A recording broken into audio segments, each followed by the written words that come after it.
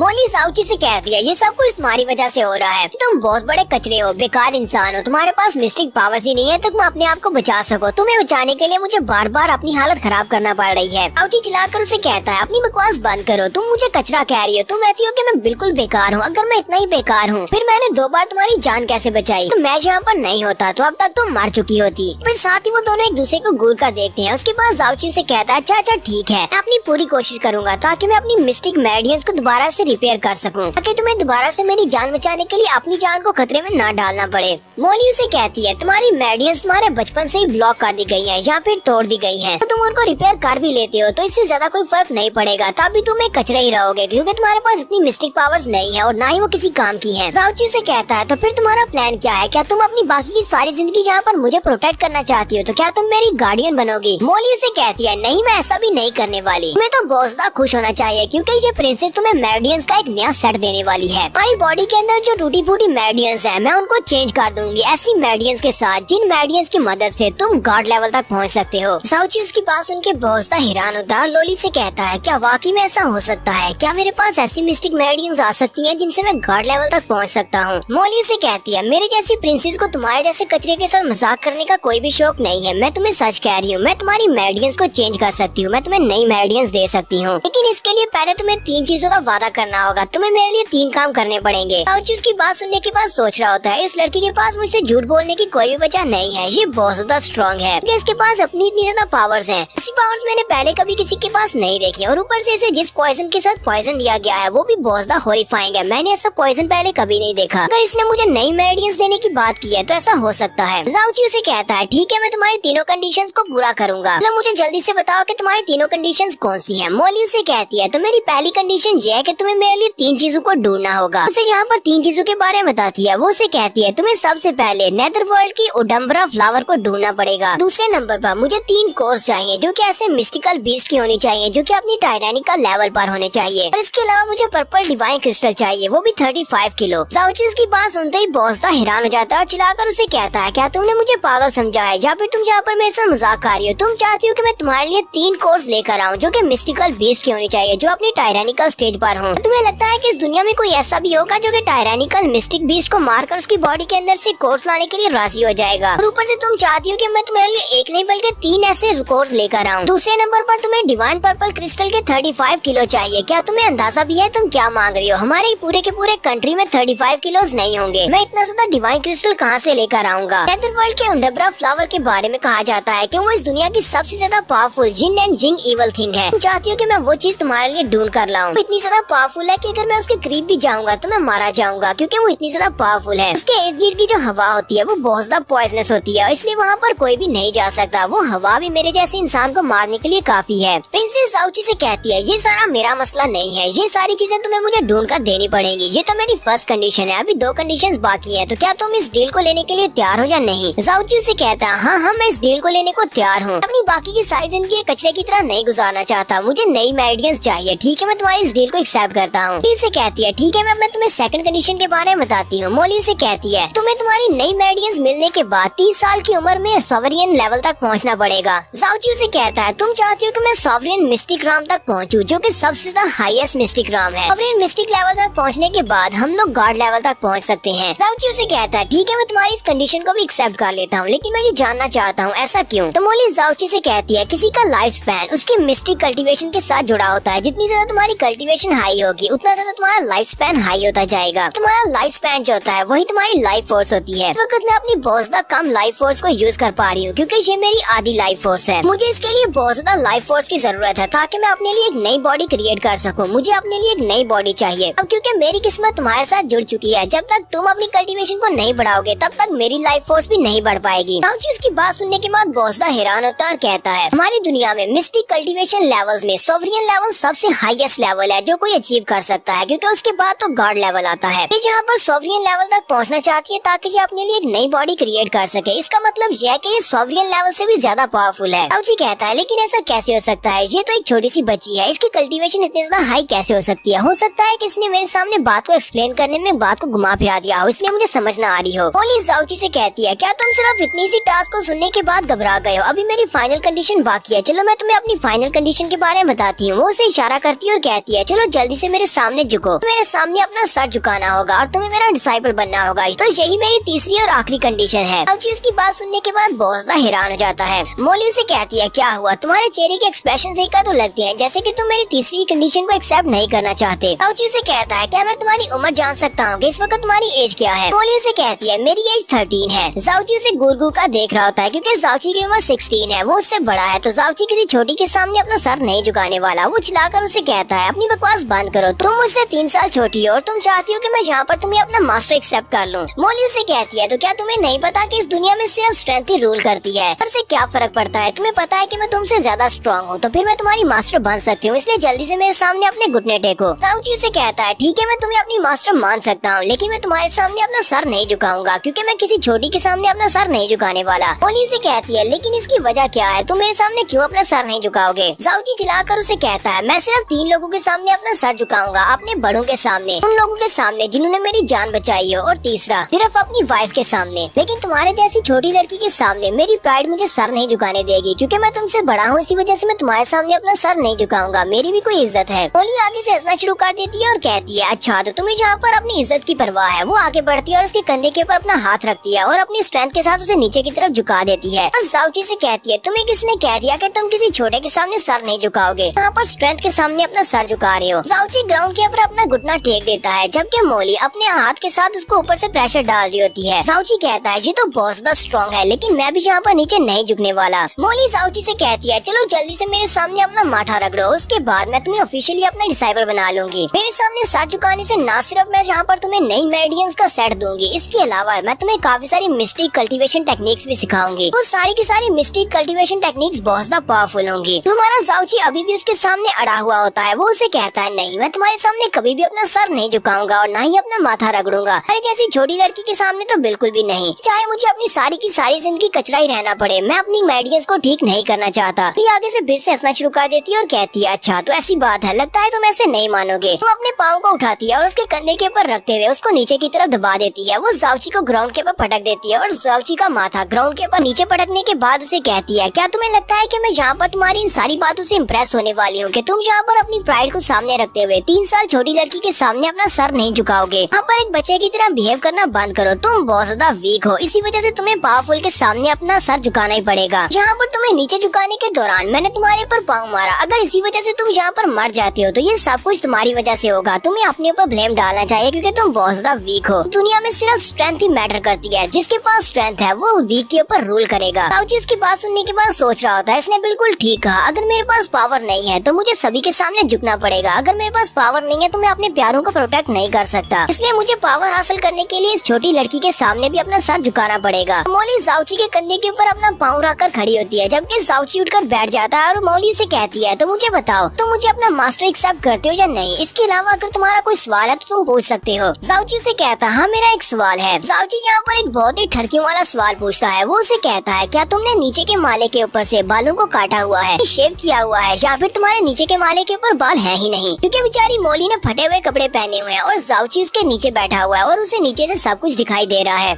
तो मोली उसकी ये वाली बात सुनने के बाद बिल्कुल खामोश हो जाती है कि हमारा जाऊजी शर्माते हुए उसकी तरफ घूर घूर कर देख रहा होता है। जब तक मोली को समझ आती है वो भी शर्म के मारे लाल पीली हो जाती है और जल्दी से साइड पर जंप कर जाती है और उसे कहती है, कमीने कहीं के, ये तुम क्या बात कर रहे हो। और वो जल्दी से नीचे पे हाथ रखते हुए अपने कपड़ों से अपने आप को कवर कर रही होती है। जाऊजी हंसता हुआ उठकर खड़ा हो जाता है और कहता है, लगता है कि तुम्हें अपना मास्टर मानने के बदले में तुमने मुझे ये प्यारा सा गिफ्ट दिया है जो तुमने मुझे नीचे का सब कुछ दिखा दिया। मोली बेचारी बहुत ज्यादा शर्मिंदा हो जाती है और गुस्से के साथ उसे कहती है, तुमने जो कुछ भी देखा वो सब कुछ भूल जाओ। अगर दोबारा तुमने इस बारे में बात की तो मैं तुम्हें मार डालूंगी। शुक्र करो कि मुझे तुम्हारे ह्यूमनली पॉइजनस ब्रीड की जरूरत है, इसी वजह से मैं तुम्हारी जान नहीं ली, वरना अब तक मैंने तुम्हें मार दिया होता। जाऊजी उसे कहता है, लगता है कि मुझे ठीक से कुछ दिखाई नहीं दिया, इसी वजह से मैं तुमसे ये सवाल पूछ रहा हूँ, क्या वाकई में वहाँ पर बाल नहीं है या फिर तुमने शेव किया है? पर तुम्हें देखकर लगता तो नहीं है कि तुम्हारी उम्र इतनी हो गई है कि तुम शेव करती हो। मोली इस बात से और भी ज्यादा गुस्सा हो जाती है और उसे कहती है, क्या वाकई में तुमने ये सब कुछ वहाँ पर देखा है? मोली गुस्से के साथ उसे कहती है, लगता है कि तुम्हें अभी मेरी बात की समझ नहीं आई, जो भी मैंने तुमसे यहाँ पर बात की है। मैंने तुम्हें कहा कि सब के बारे में भूल जाओ, लेकिन तुम फिर से बेशर्मों की तरह इसी बारे में बात कर रहे हो। मैं यहाँ पर तुम्हें जान से नहीं मार सकती, पर इसका मतलब ये नहीं है कि मैं तुम्हें मार नहीं सकती। साथ ही नेक्स्ट सीन में हमें पंचेस पड़ने की आवाज आती है और उसके बाद मोली उसे कहती है, बताओ कि तुम्हें कैसा महसूस हो रहा है, क्या आप दोबारा कभी तुम इस बारे में बात करोगे जो भी तुमने यहाँ पर देखा है या नहीं? ऊपर से मैं अपनी पावर्स को भी कंट्रोल नहीं कर सकती,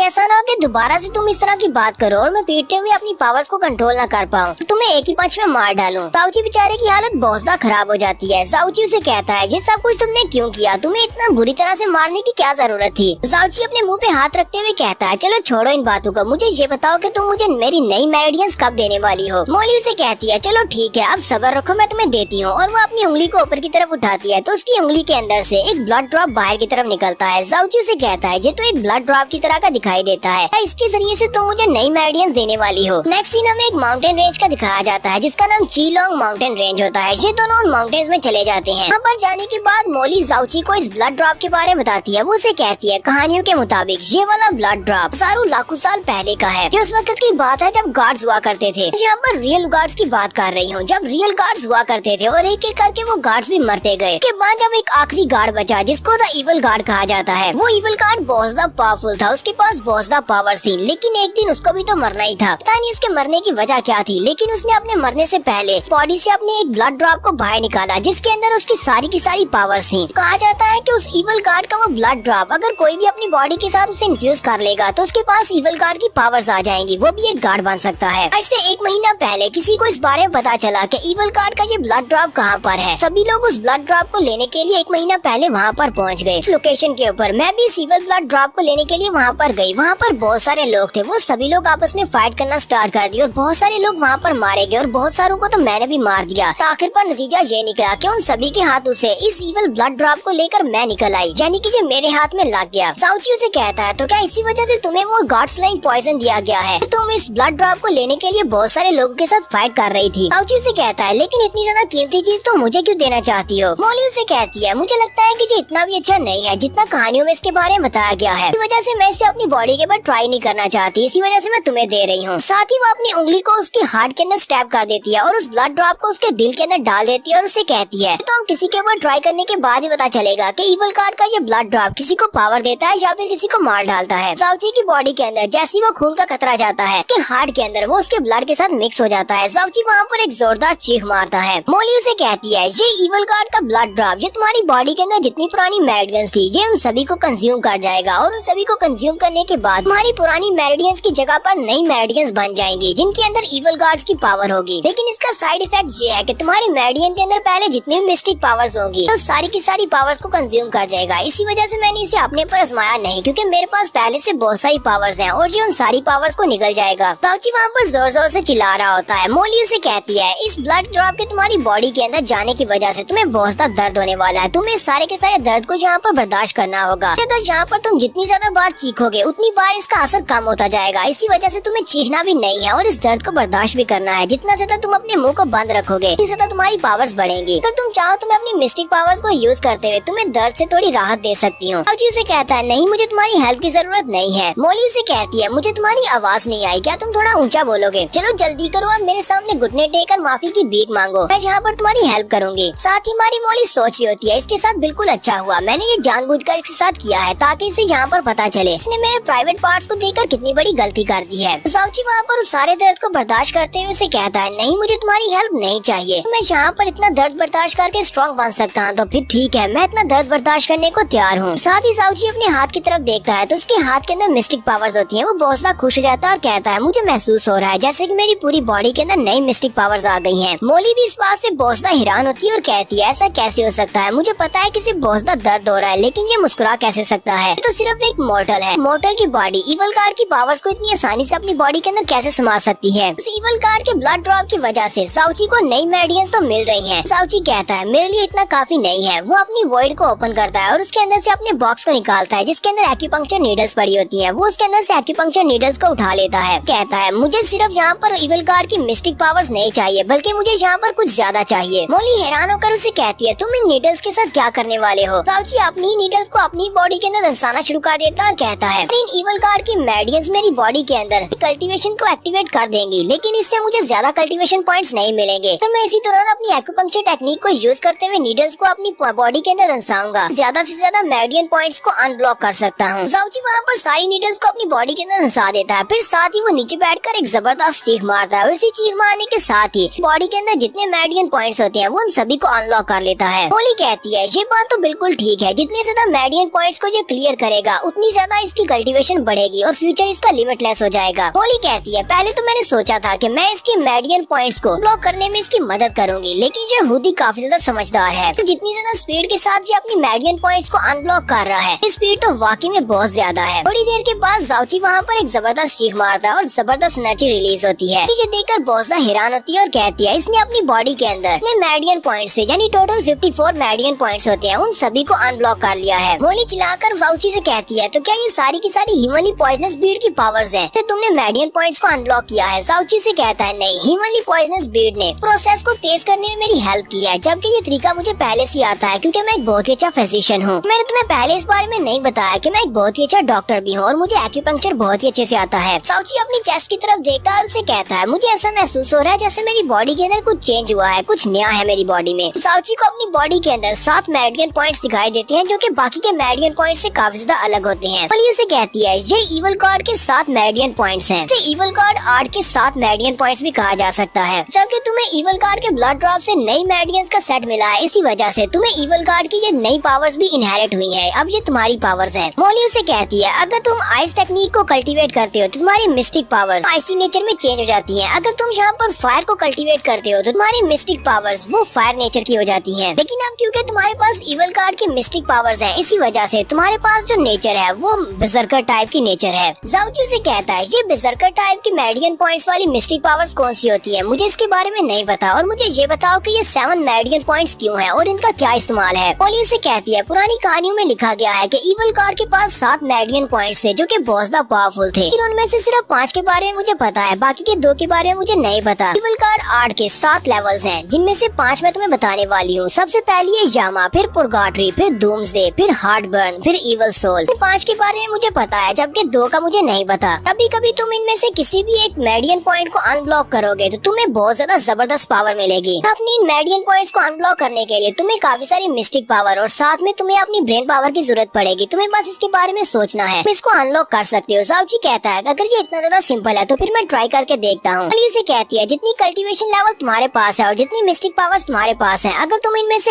एक भी कल्टीवेशन पॉइंट को अनब्लॉक करने की कोशिश करोगे तो तुम यहीं पर मारे जाओगे। और साथ ही प्रिंसेस उसे कहती है अब मैं काफी ज्यादा थक चुकी हूँ, मुझे रेस्ट करने के लिए वापस अंदर जाना है। वो जल्दी से गायब होकर साउची के ह्यूमनली पॉइजनस बीड के अंदर चली जाती है और उसे कहती है मुझे अगले 3 दिन तक बिल्कुल भी डिस्टर्ब मत करना, मुझे 3 दिन तक रेस्ट करने दो। जबकि साउची चिल्लाकर उसे कहता है जरा रुको, मुझे बताओ कि तुमने कहा था कि तुम एक प्रिंसेस हो लेकिन तुमने ये नहीं बताया कि तुम कौन सी कंट्री की प्रिंसेस हो। इन आगे से उसे कोई भी जवाब नहीं देती और हमारा साउची वहाँ पर अकेला खड़ा रह जाता है। साउची कहता है लगता है कि अब ये मेरा जवाब नहीं देने वाली, अब जबकि मेरे पास नई मेडियंस का सेट आ चुका है, ठीक है, अब मैं अपनी कल्टीवेशन को बढ़ा सकता हूँ। साउची वहीं पर खड़ा हो जाता है और कहता है तो ठीक है, अब मेरी कल्टीवेशन की जर्नी यहाँ से स्टार्ट होने वाली है। इसी चीलोंग माउंटेन के ऊपर ही मैं अपनी कल्टीवेशन को आगे बढ़ाऊंगा और बहुत ज्यादा स्ट्रॉन्ग बनूंगा। यहाँ से फाइनली हमारे साउची की कल्टीवेशन लाइफ स्टार्ट होने वाली है। फ्यूचर में हमारा साउची बहुत ज्यादा स्ट्रॉन्ग बनने वाला है। जैसे जैसे ये मैं अपने मेडियन पॉइंट्स को अनलॉक करता जाएगा, इसकी स्ट्रेंथ बढ़ती जाएगी। ये सब कुछ देखने के लिए सीरीज के साथ बने रहिए।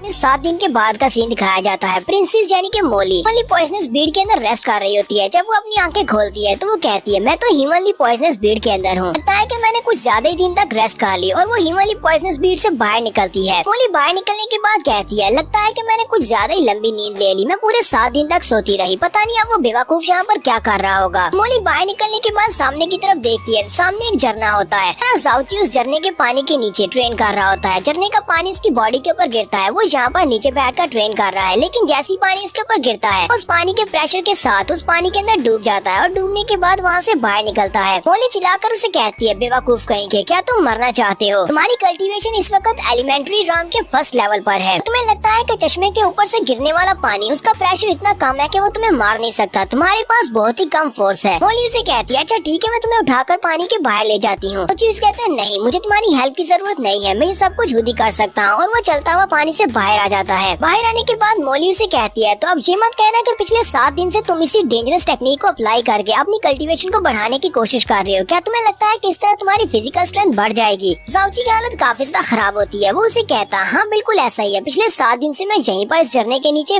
ट्राई कर रहा हूँ अपनी कल्टीवेशन को बढ़ाने की। मोली उसे कहती है क्या तुमने कभी सोचा है कि कहीं झरने के ऊपर से पानी के साथ कोई छोटा सा पत्थर भी नीचे आएगा तो उसका प्रेशर बहुत ज्यादा होगा। अगर तुम नीचे हो गए तो वो तुम्हारी बॉडी के साथ लगकर तुम्हारी बॉडी को 2 टुकड़े भी कर सकता है। तुम यहाँ पर इतनी ज्यादा कोशिश ही क्यों कर रहे हो? तुम्हारी कल्टीवेशन आहिस्ता आहिस्ता बढ़ी जाएगी। ज़ाओची उसे कहता है मुझे बहुत ज्यादा स्ट्रॉन्ग बनना है, अगर मैं स्ट्रॉन्ग नहीं बनूंगा तो फिर मैं अपने प्यारों को कैसे बचा पाऊंगा? मुझे उन लोगों को बचाना है जिनसे मैं प्यार करता हूँ। पिछले 16 साल से क्योंकि मेरी मेरिडियंस ब्लॉक्स थी, इसी वजह से मैं कल्टीवेट नहीं कर पाया। अब कि मुझे मेरी नई मेरिडियंस मिल चुकी है तो मैं एक सेकंड भी गंवाना नहीं चाहता, मैं ट्रेनिंग करके अपनी कल्टीवेशन बढ़ाना चाहता हूँ। मोली उसे कहती है अच्छा ठीक है, मैं तुम्हारी बात को समझ गई। अब जब कि तुम इतना ज्यादा हार्ड वर्क करना ही चाहती हो तो ठीक है, मैं तुम्हें नहीं रोकूंगी, लेकिन उससे पहले इस प्रिंसेस को अपने पहनने के लिए कुछ नए कपड़े चाहिए। जाओ और जाकर मेरे लिए नए कपड़े लेकर आओ। मोली उससे कहती है मुझे अपने लिए एक बहुत ही प्यारी सी ड्रेस चाहिए, एक अंडरवियर चाहिए, बालों पर लगाने के लिए हेयर बैंड भी चाहिए, इसके अलावा जो भी चीज हो वो सब कुछ लेकर आओ। ज़ाओची उसे कहता है लेकिन तुम्हें कपड़ों की जरूरत ही क्या है? मुझे लगता है कि ये वाले कपड़े काफी ज्यादा अच्छे हैं, इससे कम से कम तुम्हारे नीचे के माले को हवा तो लगती रहेगी। मोली इसकी बात सुनने के बाद गुस्सा हो जाती है और चिल्लाकर उसे कहती है ठरकी कहेंगे, अब तुम कहाँ पर देख रहे हो जहाँ पर तुम किस चीज को हवा लगने की बात कर रहे हो? मोली काफी ज्यादा गुस्सा होती है और उसे कहती है अब अपनी बकवास बंद करो, जल्दी से मेरे लिए कुछ नए कपड़े लेकर आओ, मुझे ये फटे पुराने कपड़े नहीं पहनने, तुम ठरकियों की तरह मुझे घूरते रहते हो। ज़ाओची उसे कहता है अच्छा ठीक है, मुझे तुम्हारी समझ आ गई, पहले मुझे थोड़ा सा रिकवर करने दो, उसके बाद मैं गाँव में जाकर तुम्हारे लिए नए कपड़े ले आऊंगा। ज़ाओची उसे कहता है अच्छा मुझे ये तो बताओ कि तुम कहाँ से आई हो? तुमने कहा था कि तुम एक प्रिंसेस हो, तुम कौन से किंगडम की प्रिंसेस हो? मोली उसे कहती है मैं एक प्रिंसेस हूँ, लेकिन मैं किसी किंगडम या फिर किसी कंट्री की प्रिंसेस नहीं हूँ, मैं एक ऐसी जगह से हूँ जो यहाँ से बहुत ज्यादा दूर है। अगर मैं तुम्हें उस जगह के बारे में बताऊंगी तभी तुम्हें इसके बारे में पता नहीं चलेगा कि वो जगह कहाँ पर है, इसी वजह से बेहतर है कि तुम उस बारे में ना ही जानो। ज़ाओची से कहता है तुमने कहा कि तुम यहाँ से बहुत ज्यादा दूर की जगह से हो, तो फिर तुम यहाँ पर फ्लोटिंग क्लाउड सिटी में क्यों आई हो? तुम्हारे पीछे कोई लगा हुआ था जिसकी वजह से तुम यहाँ पर पहुँच आई। मोली उसे कहती है नहीं, मेरा पीछा कौन करेगा, मेरे पीछे जितने भी लोग थे मैंने उन सभी को मार डाला, लेकिन उस फाइट के दौरान मुझे पता ही नहीं चला कि उन लोगों ने कब मुझे गॉड स्लेइंग पॉइजन दे दिया। ये पॉइजन बहुत ज्यादा खतरनाक है और इसका कोई तोड़ भी नहीं है। फाइट के दौरान तो मुझे इस बारे में जरा भी पता नहीं चला। वहाँ पर बहुत सारी मिस्टिक पावर्स को रिलीज करने के बाद जब ये पॉइजन पूरी तरह से मेरी बॉडी में फैल गया, अब इस पॉइजन को क्योर करने के लिए मुझे कोई ना कोई इलाज तो ढूंढना था। यहाँ पर आने की मेरी एक और भी वजह है, जब वो इवल ब्लड ड्रॉप मेरी बॉडी के अंदर था तब मुझे इवल गार्ड की मेमोरीज पता चली। उन मेमोरीज के मुताबिक इवल गार्ड ने 5 जगहों के ऊपर खजाना छुपाया हुआ है। 5 जगहों में से एक जगह यहाँ पर है, यहीं पर आसपास कहीं पर वो खजाना छुपा हुआ है। साथ ही उन मेमोरीज में से मुझे एक और बात पता चली कि वो इवल गार्ड इतना ज्यादा पावरफुल है कि उसने हीवन कॉन्टिनेंट को बनाया है। ज़ाओची बहुत हैरान हो जाता है और कहता है क्या वाकई में ये बात सच है कि मिस्टिक हीवन कॉन्टिनेंट को इवल गार्ड ने बनाया है जिसका ब्लड ड्रॉप इस वक्त मेरी बॉडी में है? मोली उसे कहती है क्योंकि वो एक गार्ड है तो वो ऐसा कर सकता है क्योंकि गार्ड के पास अनलिमिटेड पावर्स होती हैं। मोली ज़ाओची से कहती है इस पूरे के पूरे हीवन कॉन्टिनेंट के ऊपर 5 ऐसी जगह है जहाँ पर उसने कुछ स्पेशल ट्रेजर्स को छुपाया हुआ है। इवल गार्ड के इस दुनिया से गायब होने से पहले उसने इन 5 जगहों के ऊपर 5 बीजों को छुपाया था और वो बीज उसकी पावर के रिलेटेड है। कहानियों में कहा जाता है कि सिर्फ उसका सक्सेसर जो कि इस इवल ब्लड ड्रॉप को अपनी बॉडी में एब्जॉर्ब कर पाएगा, सिर्फ वही उन 5 जगहों को ढूंढ सकता है और उन बीजों को ढूंढकर अपनी बॉडी में उनकी पावर्स को एब्जॉर्ब कर सकता है। ज़ाओची बहुत ज्यादा खुश हो जाता है और कहता है तो तुम्हारे कहने का मतलब ये है कि उन 5 जगहों को सिर्फ मैं ही ढूंढ सकता हूँ? ज़ाओची उसे कहता है और मुझे उन बीजों के बारे में बताओ, वो क्या है, उनको कैसे यूज करना है और मुझे उनको कैसे ढूंढना है? मोली उसे कहती है तुम तो इस बारे में सोचना भी मत क्योंकि तुम्हारी कल्टीवेशन बहुत ज्यादा लो है कि वो इवल गार्ड के बीज है तो उसने उनको जिस भी जगह के ऊपर छुपाया होगा का पैरा बहुत ज्यादा टफ होगा। होगा वहाँ पर जो गार्डियन होगा वो बहुत ज्यादा पावरफुल होगा। हो सकता है कि वहाँ पर कोई एम्परर लेवल का बीस्ट हो जो कि उसको गार्ड कर रहा हो। फिलहाल के लिए हमें इस बारे में बात करने की जरूरत नहीं है क्योंकि तुम उनको नहीं ढूंढ सकते। उसे कहता है चलो ठीक है, फिलहाल हम इस बारे में नहीं सोचते, और जाओची फिर से झरने के नीचे जाकर बैठ जाता है और अपनी ट्रेनिंग करता है। मोली काफी ज्यादा खुश होती है और कहती है फाइनली तुमने ये सब कुछ अचीव कर लिया, अब तुम झरने के पानी के नीचे पूरे 23 सेकंड्स के लिए बैठ सकते हो। पिछली बार से तो काफी ज्यादा अच्छा है। जाओची फिर से जाकर अपने कपड़े पहन लेता है। जाओची उसे कहता है तो कम से कम मेरे पिछले 16 साल से तो काफी ज्यादा अच्छा है। 16 साल से मैं बिल्कुल बेकार था, एक कचरा था, लेकिन अब मेरे पास एलिमेंट्री फर्स्ट लेवल है। मोली उसे कहती है मुझे याद आया, तुम मेरे लिए नए कपड़े कब लेकर आने वाले हो? जाओची उसे कहता है मैं तुम्हारे लिए नए कपड़े कभी भी नहीं लेकर आने वाला। पिछली बार जब मैं तुम्हें अपने साथ लेकर नए कपड़े लाने के लिए गया था, मैं वहाँ पर कोई भी ड्रेस पसंद नहीं आई, और यहीं पर हमें बैक फ्लैश सीन दिखाया जाता है। जाओची उसके लिए एक ड्रेस उठाता है और उसे कहता है ये वाला देखो, क्या तुम्हें ये अच्छा नहीं लगता? उसे कहती है नहीं, मैं एक प्रिंसेस हूँ और मुझे पर्पल कलर बिल्कुल भी पसंद नहीं है। मैंने आज से पहले कभी पर्पल कलर नहीं पहना और मैं ना ही पर्पल कलर पहनूंगी। जाओची उसके लिए एक और ड्रेस उठाता है और उसे कहता है इसके बारे में क्या ख्याल है? मोली उसे कहती है तुम्हें ये सारा कचरा कहाँ से मिल रहा है? ये तो बहुत ही लो क्वालिटी के कपड़े हैं, मैं इतनी लो क्वालिटी के कपड़े नहीं पहन सकती, मैं एक प्रिंसेस हूँ, इसलिए कोई अच्छा सा स्टफ लेकर आओ। उसे कहता है इस पूरी रिमोट विलेज के अंदर सिर्फ एक ही शॉप है और जो हाई क्वालिटी कपड़ों की शॉप है, अब तुम्हें यहाँ पर इससे ज्यादा बेहतर कपड़े तो नहीं मिल सकते। तो मोली उसे कहती है अगर वाकई में यहाँ पर इतने ज्यादा लो क्वालिटी के कपड़े होने वाले हैं तो इसकी बजाय मैं नंगा रहना पसंद करूंगी, घटिया कपड़े मैं नहीं पहनने वाली। जाओची उसकी बात सुनने के बाद जल्दी से भागता हुआ जाता है और अंदर से जाकर एक अंडरवियर उठा लाता है और उसे कहता है जरा इसकी तरफ देखो, नंगा रहने से ये पहन लेना ज्यादा बेहतर है, चलो जल्दी से इसे पहन कर दिखाओ। तो इस बार मोली बहुत ज्यादा गुस्सा हो जाती है और चिल्लाकर उसे कहती है कमीने कहेंगे तुम फिर से ठरकियों वाली हरकतों पर उतर आए हो, मैं वाकई में लगता है कि मैं तुम्हें नहीं मार सकती। सीन हमारा फिर से प्रेजेंट में आ जाता है। जाओची मोली से कहता है अब जब भी तुम्हें उस छोटे गाँव की शॉप में से कोई भी ड्रेस पसंद नहीं आई तुम्हें इंतजार करना पड़ेगा। अभी मैं न्यू मून सिटी की तरफ जा रहा हूँ, जब हम वहाँ पर पहुँचेंगे वहाँ से तुम्हारे लिए नए कपड़े ले लेंगे। मोली से कहती है चलो ठीक है, फिर अपने न्यू मून सिटी की तरफ चलते हैं। उसी वक्त मोली को कुछ महसूस होता है। मोली से कहती है यहीं करीब में कुछ बहुत ही पावरफुल लोग हैं।